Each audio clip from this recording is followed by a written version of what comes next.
Mesdames et messieurs, merci de tout cœur d'être présents si nombreux dans ce bel hémicycle de la région Île-de-France. Merci d'avance au ministre de l'Intérieur qui nous fera bientôt l'honneur de sa présence. Vous le savez, depuis longtemps, Bruno Retailleau s'est imposé comme l'une des voix françaises les plus constantes et les plus déterminées dans la défense des chrétiens d'Orient. Aujourd'hui, ma gratitude s'adresse d'abord à Patrick Karam, inflexible militant de votre cause. Je veux lui dire toute ma reconnaissance, et ma reconnaissance aussi à la Credo, qui a organisé ce formidable événement, cette rencontre, et je sais qu'il y a parmi vous un très très grand nombre de membres de la Credo, et je vous salue tous. Je voudrais aussi exprimer ma reconnaissance à nos invités. Mes seigneurs, révérends, vous êtes au premier rang d'un combat pour la survie d'une communauté qui, malgré tous les orages, reste encore debout. Vous venez courageusement porter témoignage de la situation que vous vivez en ce moment en Syrie et nous alerter. Ensemble, nous sommes tous rassemblés pour dire haut et fort, n'oubliez pas les chrétiens d'Orient, n'oubliez pas leurs 2000 ans d'histoire, n'oubliez pas leur foi, leur courage, leur martyre. Parmi nous, il y a énormément d'élus dans cette salle. Il y a aussi des représentants de tous les cultes. Il y a des personnalités de la société civile. Parmi nous, nul n'oublie les chrétiens d'Orient. Mais soyons lucides, nous sommes une poignée d'irréductibles. Car parmi toutes les causes humanitaires, celle des chrétiens d'Orient n'a jamais suscité la révolte qu'elle méritait. Et pourtant, les faits sont accablants. Les chrétiens, qui représentaient en Orient 25% de la population, n'en représentent plus que 5%. 25%, 5%. Tiraillés entre la soumission, la valise ou le cercueil, combien d'entre eux, dans une génération, habiteront encore leurs terres ancestrales? Ces dernières années, vous le savez, une litanie de crises a ensanglanté la région et a balayé les printemps arabes. Et comme toujours, les chrétiens ont été ciblés pour leur foi, pour leurs conditions minoritaires. Il y eut la funeste guerre en Irak et celle en Libye et en Syrie. Puis l'instauration de l'État islamique, ce califat barbare dont la défaite n'a pas éradiqué le virus du totalitarisme. Sans oublier la tragédie du Haut-Karabakh et l'exode de milliers d'Arméniens, victimes d'un nettoyage ethnique. Toutes ces brûlures du passé restent vives et l'avenir est inflammable. Au Sahel, le départ des forces françaises a réouvert la route aux soldats de l'islamisme. À Damas, la chute de la dictature d'Assad a fait place à l'arrivée d'islamistes en cravate. En Turquie, il ne fait pas très bon être kurde, chrétien ou maire d'Istanbul. En Iran, la course au programme nucléaire représente un risque majeur pour la sécurité internationale. Et puis, après la terrible agression terroriste du 7 octobre, le face-à-face israélo-palestinien a sombré dans un abîme dont nul ne voit l'issue. Une lueur cependant, le Hamas est aujourd'hui à genoux et le Hezbollah affaibli. De Téhéran à Beyrouth, l'arc iranien, tendu par les mollahs, est en miettes. Maintenant, le défi, c'est de transformer cette victoire militaire en une stratégie politique pour pacifier la région. Au cœur de cette les chrétiens du Levant sont toujours en sursis. Qui sont leurs alliés? Qui défend leur cause? Qui est en mesure de stabiliser cette région poudrière? Les États-Unis? La présidence chaotique de Donald Trump ne présente pas les meilleures garanties. Pour lui, l'Orient, c'est pas l'enjeu. L'enjeu, c'est l'Asie et son géant chinois. Et puis Donald Trump ne croit qu'à la paix par le business. Alors c'est vrai que les accords d'Abraham ont ouvert une brèche dans le mur des défiances régionales. Mais attention, car espérer résoudre l'équation du Proche et du Moyen-Orient sur un tapis de poker, c'est à la fois cynique et illusoire.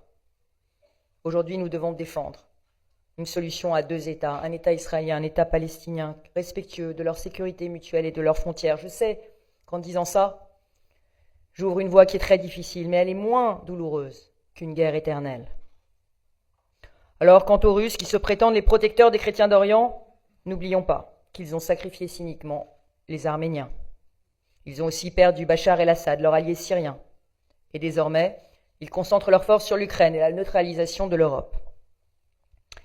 Que reste-t-il? Eh bien, si je vous vois aujourd'hui si nombreux, monsieur le député, madame la présidente de département, mesdames et messieurs les conseillers régionaux, si je vous vois si nombreux aujourd'hui, c'est qu'il reste pour les chrétiens d'Orient la France. La France. Malheureusement, en France, d'aucuns, par indifférence, pensent que cette cause n'est pas la nôtre. Pire, certains, par ignorance ou par idéologie, persistent à voir les chrétiens d'Orient comme des descendants des croisés, alors qu'ils habitent ces terres de toute éternité. Ce que je crois, c'est que le destin des chrétiens du Levant est emblématique et décisif. Si cette communauté devait par malheur disparaître, alors ce serait l'espoir de la coexistence entre les cultures et les religions qui s'effondrerait. Ce serait la victoire des intégristes. Et elle risque de créer une faille béante entre l'Orient et l'Occident. Alors oui, la France doit tenir son rang dans le concert des nations. Elle doit être une puissance de paix et de dialogue. Nous sommes la voix des sans-voix, selon la belle expression de Jean-François Colosse-Simon. Sur la scène internationale, le droit des chrétiens à rester sur leur terre doit être défendu, tout comme leur droit à une pleine citoyenneté. Inlassablement, la France doit rester la sœur fidèle du Liban, dont la souveraineté doit être respectée. Elle doit être l'avocate d'un processus politique entre Israéliens et Palestiniens, aboutissant, je l'ai dit, à la coexistence de deux États. En Syrie, j'avoue mes doutes quant à la métamorphose d'un ancien combattant du djihad en démocrate. Aujourd'hui, nous attendons que ce nouveau pouvoir syrien offre de vraies garanties à toutes les minorités. Aujourd'hui, vos témoignages poignants sont un appel à la paix dans le respect des différences. Et nous ne regarderons pas ailleurs. Nous appelons le président de la République, Emmanuel Macron, à exiger du président syrien votre protection. Et puis, à la place qui est la nôtre, nous allons continuer d'agir.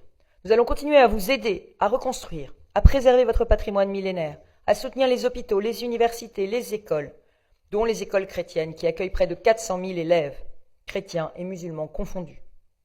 Voilà l'avenir pour lequel notre région, mais aussi beaucoup de collectivités locales en Île-de-France, se mobilisent depuis longtemps avec nos partenaires, l'Œuvre d'Orient, Acted, la Croix-Rouge, le Secours catholique. Dans cette salle, nous avons tous conscience que l'avenir des chrétiens d'Orient constitue un enjeu de civilisation, car vous êtes les témoins vivants d'une histoire, une histoire spirituelle. Et j'affirme que l'Europe ne doit pas oublier son héritage. Mais surtout, vous incarnez la possibilité d'un Moyen-Orient pluriel, où les différentes communautés religieuses peuvent coexister dans le respect mutuel. Et en cela, mes amis, la cause des chrétiens d'Orient se confond avec une espérance plus large, une espérance pour la liberté, l'égalité et la paix partout dans le monde. Alors oui, ce combat doit être le nôtre, il doit être celui de la France. Je vous remercie.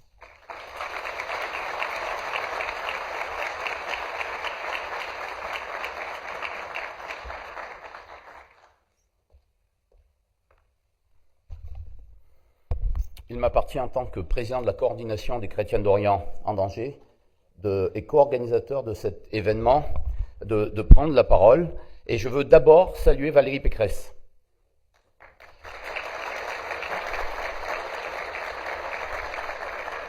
Je veux la saluer parce que depuis 2013, date de la création de la coordination des chrétiens d'Orient en danger, Valérie Pécresse est avec nous, elle est à nos côtés. Elle était parlementaire. C'était l'époque où il ne fallait pas parler des chrétiens d'Orient, il fallait parler des minorités partout dans le monde, mais pas parler des chrétiens d'Orient, pas parler de leur massacre, pas parler de drames qu'ils vivent. Elle a créé le groupe d'études sur les chrétiens d'Orient à l'Assemblée nationale. Et ça a été une première qui a permis de peser sur le gouvernement, une première qui a permis de convoquer le ministre des Affaires étrangères de l'époque, les ministres qui se sont succédés aux Affaires étrangères, et de mettre auprès du gouvernement de porter la voix de ceux qu'on n'entend jamais. Elle a permis, et Valérie, je veux t'en remercier, elle a permis que cette question des chrétiens d'Orient, soit inscrite dans le combat de la France. Elle était à nos côtés, parmi les premières, sinon la première. Merci Valérie.